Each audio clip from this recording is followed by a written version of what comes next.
What if an entire millennium of human history was not what we think it was?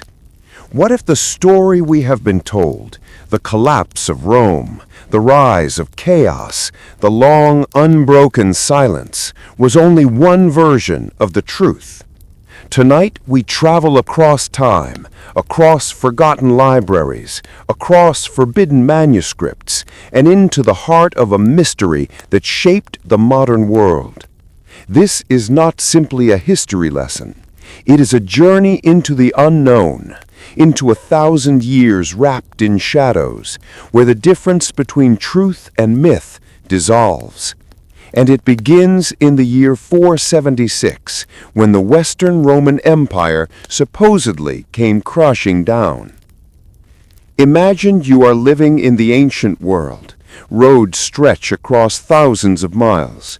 Aqueducts carry clean water to crowded cities. Libraries preserve the wisdom of philosophers and scientists. Trade networks connect distant continents. Rome, despite all its violence and politics, is still a beacon of organization. And then it's gone. Not with a great battle, not with a burning catastrophe, but with a quiet, almost anticlimactic political shift.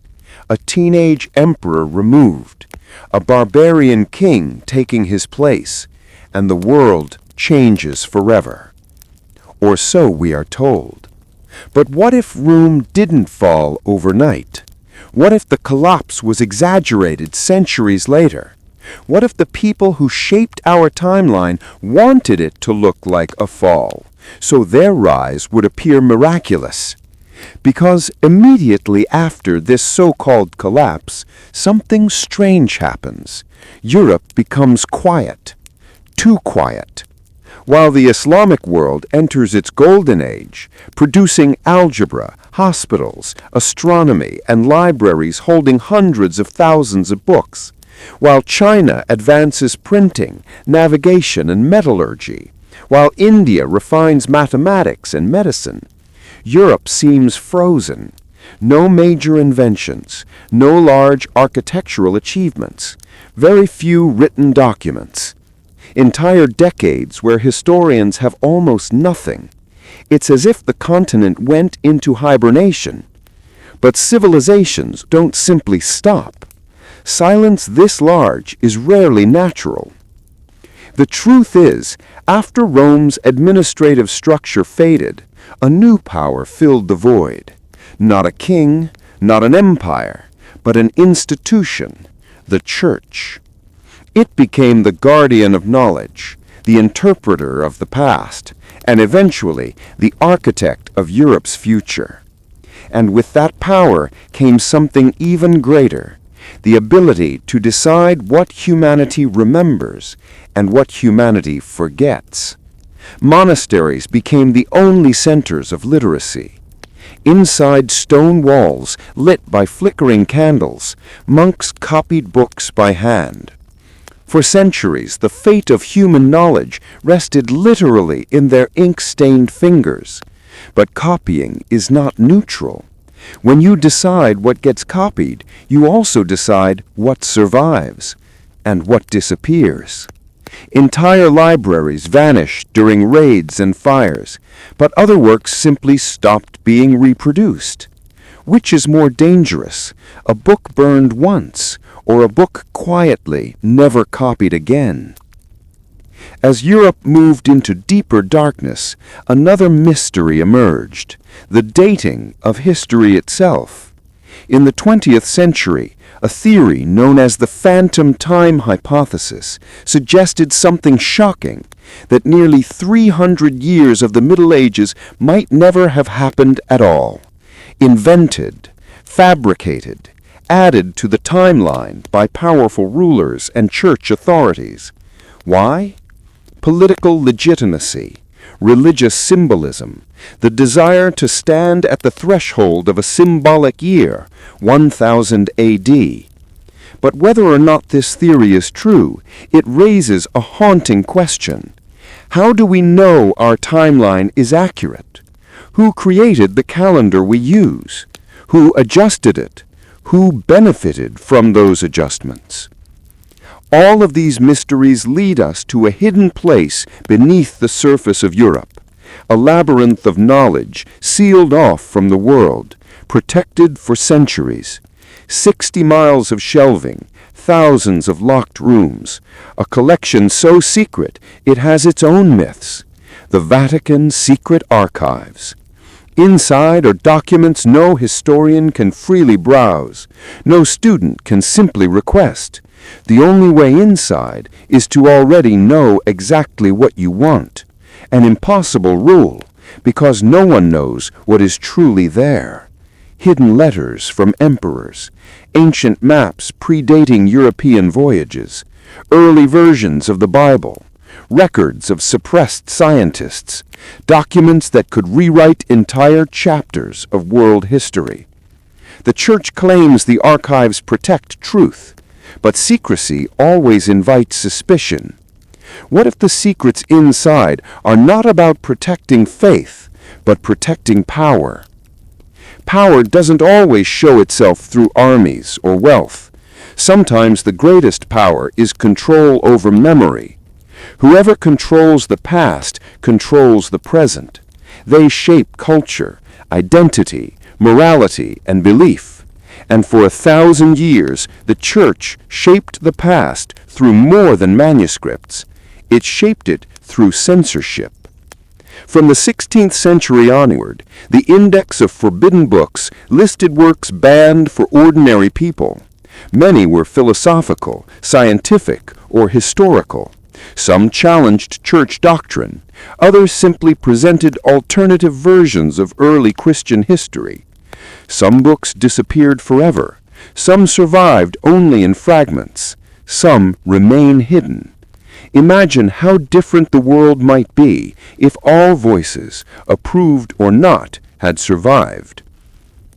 During these so-called Dark Ages, public curiosity itself became dangerous. Scholars who questioned the Earth's position were silenced. Physicians who proposed new medical theories were punished. Explorers who speculated about unknown continents were dismissed. Ask yourself, what kind of world labels knowledge itself as a threat? But knowledge cannot be buried forever. Even in the darkest centuries, some people became guardians of forbidden wisdom. Secret societies like the Rosicrucians, early Masons, and alchemical brotherhoods carried ideas across generations. They encoded mathematics inside cathedral designs. They hid scientific truths in symbols. They preserved banned texts, waiting for a time when it would be safe to reveal them. These groups were not enemies of the Church, but neither were they obedient servants. They existed between light and shadow, silently preserving the heritage of ancient civilizations. And then, seemingly from nowhere, Europe awakened. The Renaissance exploded across the continent. Art, science, exploration, everything advanced at a speed never seen before. Leonardo sketched machines centuries ahead of his time. Michelangelo carved perfection into marble. Copernicus dared to move the Earth from the center of the universe. New maps appeared showing lands Europeans claimed to discover later. Where did this sudden knowledge come from? How does a continent leap from a silent timeline to a cultural explosion? Some say ancient manuscripts suddenly resurfaced. Others say knowledge flowed from Islamic Spain or Byzantine scholars fleeing the fall of Constantinople. But another possibility exists. The so-called rediscovery was not rediscovery. It was release. A controlled unlocking of information stored, protected, or hidden during the Dark Ages. Knowledge doesn't just fall from the sky. It survives when someone keeps it alive and reveals it when the moment is right. If the Renaissance represented a rebirth, then the Dark Ages represented a gestation, a period where knowledge was held tightly in the hands of the few, shaped to serve a narrative, slowly prepared for reintroduction into the world. And if this is true, then the real mystery is not lack of knowledge, but lack of access. This leads us to the biggest question of all. What if the story of the Dark Ages is not about Europe being ignorant, but about Europe being controlled? What if the darkness was not in the people, but in the system that dictated what they could know, what they could study, and what they could believe? History is not simply a record of the past. It is a story crafted by those who had the means to preserve it. When we open a textbook today, we assume the timeline is unquestionable. But what if someone centuries ago adjusted the dates, removed the inconvenient truths, destroyed documents, elevated certain voices, and silenced others? Would we? But perhaps the most unsettling truth about the so-called Dark Ages is not what was lost, but what might have been deliberately hidden. Because when we examine the traces of Europe's forgotten centuries, we begin to notice gaps that defy explanation. Stone structures appear with engineering techniques no medieval peasants could have mastered. Tools and mechanisms show a level of craftsmanship inconsistent with the assigned era. And scattered throughout Europe are ancient artifacts that don't fit neatly into the official narrative. Sundials calibrated to lost calendars, maps depicting coastlines centuries before they were supposedly discovered, and manuscripts referencing technologies that were invented much later. These anomalies suggest something extraordinary. Europe was not nearly as ignorant as we have been taught.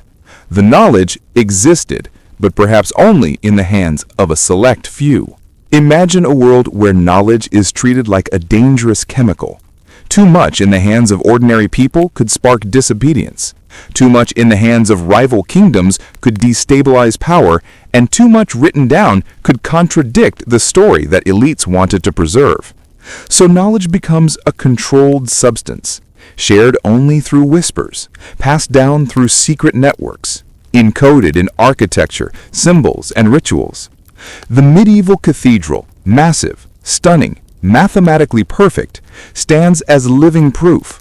Built by workers who couldn't read or write, yet constructed with advanced geometry and astronomical precision. Where did that knowledge come from? Who were the master builders? Why don't we know their names? These mysteries deepen when we look at the explosive rise of Europe around the 10th and 11th centuries. Out of nowhere, literacy increases. Trade networks expand. Architecture evolves rapidly. Kingdoms become centralized. Farming techniques improve drastically. The population suddenly surges. It's as if the continent turned on after being dimmed for centuries. But no civilization spontaneously evolves at that speed. It requires foundations. It requires a preserved body of knowledge ready to emerge when the moment is right. Someone, or some institution, was maintaining that knowledge in the shadows. And when the time came, they released just enough of it to rebuild society. The Church's influence during this period was absolute. It dictated what people believed about the universe, about morality, about kingship, about the afterlife, even about the shape of time itself. The calendar, our fundamental tool for measuring reality, was guided by ecclesiastical decisions. When Pope Gregory XIII introduced the Gregorian calendar in 1582, he removed 10 days to correct errors. But how many other adjustments were made over the centuries without record? How many memories were reassigned, redated, or overwritten? If you can manipulate time, you can manipulate history. If you can manipulate history, you can manipulate power. But institutions are not the only keepers of secrets. Some truths seep through the cracks, carried not by priests or kings, but by travelers, traders, and quiet intellectuals who moved across borders. During the Dark Ages, Europe was not sealed off as we often imagine. Vikings sailed to distant lands. Arabs traded with Spanish kingdoms. Jewish scholars traveled between courts, and Byzantine migrants carried ancient Greek texts with them. Ideas flowed, quietly, secretly, but persistently. Not all knowledge came from monasteries. Much of it came from the fringes. Take the example of the Islamic Golden Age. While European schools struggled, the House of Wisdom in Baghdad flourished, translating Greek, Persian, Indian, and Roman texts, performing scientific experiments, mapping the stars, and cataloging the world. Many of these works later made their way into Europe through Spain and Sicily. But if Europeans simply rediscovered this knowledge later, what explains the strange presence of similar ideas already encoded in medieval European structures long before contact? The more we look, the more it appears that Europe did not merely borrow knowledge, it preserved it quietly behind closed doors. And then we arrive at the Renaissance, one of history's most dramatic transitions. Suddenly, Europe remembers how to paint like the ancients, sculpt like the ancients, calculate like the ancients, explore like the ancients. But the transition is too smooth, too immediate, too perfect. Leonardo da Vinci, who emerges seemingly out of nowhere, displays knowledge of anatomy, engineering, mechanics, flight, geometry, and hydraulics far beyond his era. Michelangelo demonstrates artistic skills with an almost supernatural understanding of human anatomy without formal training. Copernicus revives heliocentrism after it supposedly lay forgotten for more than 1,000 years. How? Genius alone does not explain it. Renaissance genius was not spontaneous. It was the reawakening of a memory that had been deliberately suppressed. It is during this time that Europe's secret societies grow rapidly. Groups like the Freemasons and Rosicrucians begin to leave marks on architecture, literature, and political thought. Their writings speak of ancient knowledge preserved since before the fall of Rome, knowledge that survived wars, censorship, and religious conflict. They believed themselves protectors of wisdom that could uplift humanity, but also wisdom that could destabilize nations if revealed too early.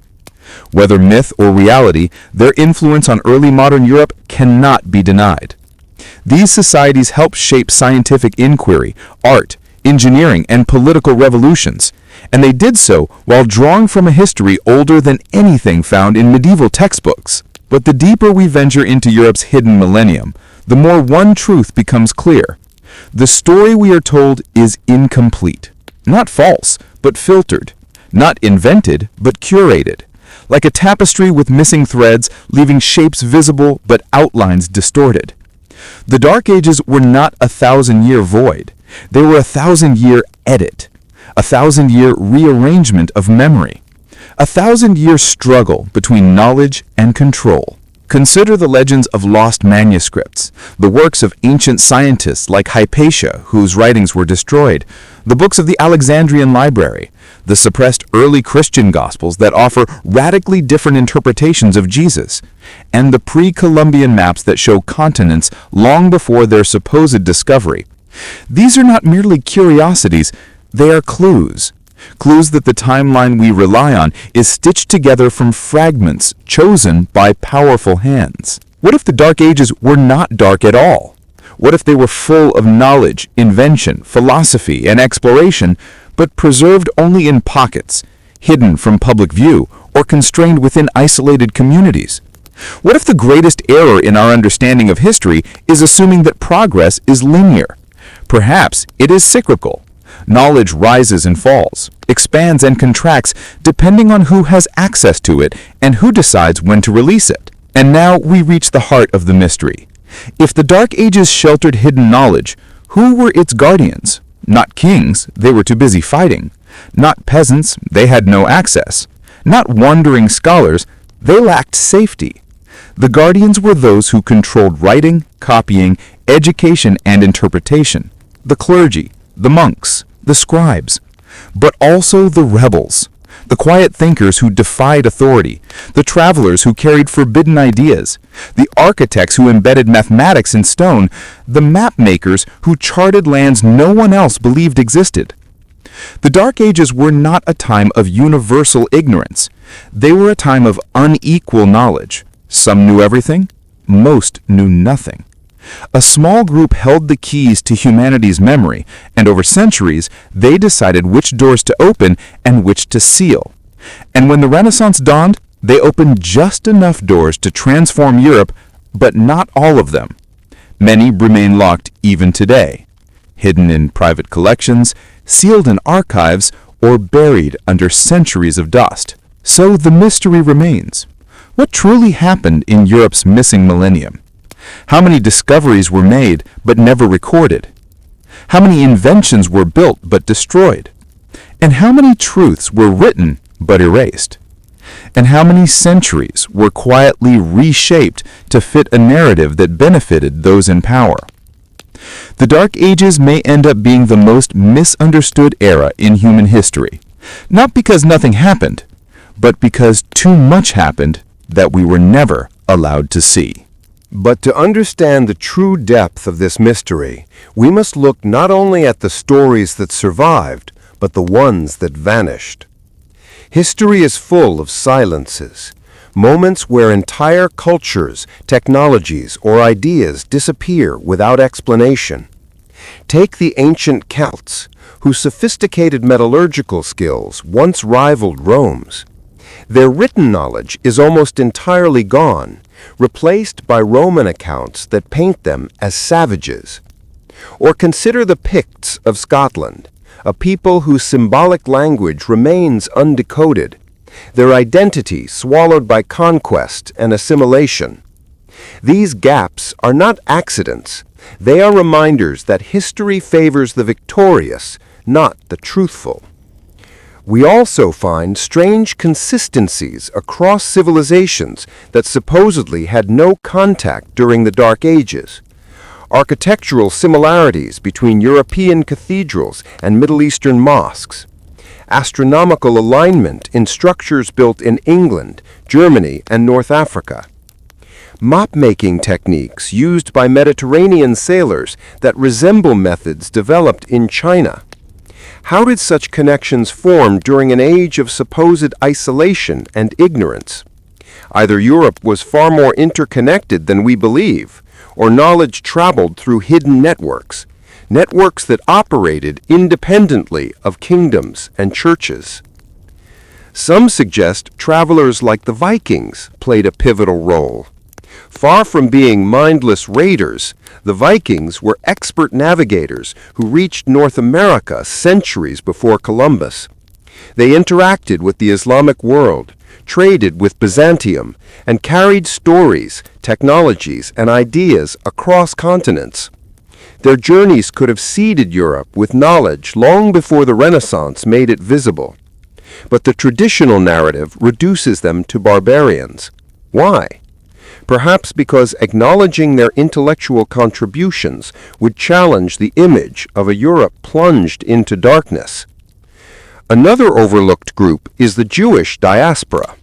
For centuries, Jewish scholars served as physicians, translators, astronomers, and advisors in kingdoms across Europe and the Middle East. They preserved Greek, Roman, and Arabic texts that might otherwise have been lost. They acted as bridges between civilizations. Yet their role in shaping Europe's intellectual revival is often minimized. Perhaps because the dominant narrative favored a story where Christian institutions single-handedly restored European knowledge. And then there is the strange case of the Templars. Officially a religious military order, they operated like an international corporation. They managed banking networks, mapped trade routes, and acquired vast knowledge during their time in the Middle East. When the order was suddenly accused of heresy and dismantled, its archives disappeared, gone in a single night. Some believe the Templars preserved ancient knowledge incompatible with church teachings. Others think they discovered secrets that threatened political and religious structures. Whatever the truth, their sudden erasure from history is suspicious. When powerful institutions silence a group so violently, it often means the group knew something inconvenient. But perhaps the most intriguing element in this puzzle is the period between the 9th and 11th centuries when Europe began constructing monumental stone cathedrals, structures requiring advanced mathematics, engineering, and astronomical knowledge. How did builders who supposedly lived in an age without scientific progress suddenly create masterpieces like Chartres, Notre Dame, and Santiago de Compostela? These cathedrals align with solstices, planetary paths, and geometric ratios found in ancient Greek and Egyptian architecture. It is as if the knowledge of the ancients resurfaced in the hands of medieval craftsmen. But they left no manuals, no treatises, no written explanations. Their knowledge appears timeless, passed down orally, guarded within guilds, hinted at in symbols carved into stone. Some researchers argue that medieval Europe inherited a continuity of knowledge, a secret lineage stretching back to the classical world. If so, this lineage operated outside the official narrative, unapproved, unrecorded, undocumented. The Church may have controlled literacy, but it did not control every mind.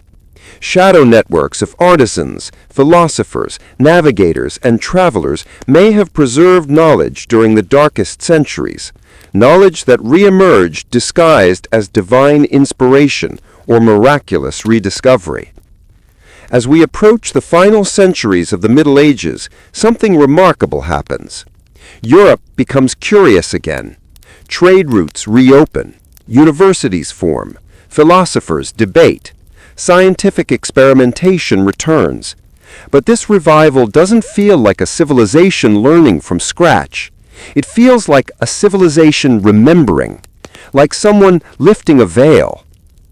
The rediscovery of Aristotle, Euclid, and Archimedes is often described as if Europe had been completely unaware of them. But fragments of these works appeared in monasteries long before their official rediscovery. Why weren't they taught? Why weren't they integrated sooner? Because knowledge was filtered. Monks copied texts selectively, sometimes modifying or annotating them to fit theological frameworks. Some works were locked away, others were kept but not shared. Knowledge existed, but only for those deemed worthy. This raises a disturbing possibility. The Dark Ages were not defined by lack of knowledge, but by restricted knowledge. A world where information flowed vertically, from top to bottom, from elite to commoner, not horizontally among the people. In such a world, progress is stifled not because people lack intelligence, but because they lack permission. Even today, historians debate how much of medieval history is accurate. Many rely on chronicles written centuries after events occurred. Some kings appear twice under different names. Whole battles are described only in later sources. Archaeological records often contradict written records. Carbon dating reveals inconsistencies. Some cities appear to grow too fast, others too slowly. The deeper we dig, the more unstable the timeline becomes. This is not to say history is fabricated, but it is curated, cleaned, simplified, adjusted for narrative clarity.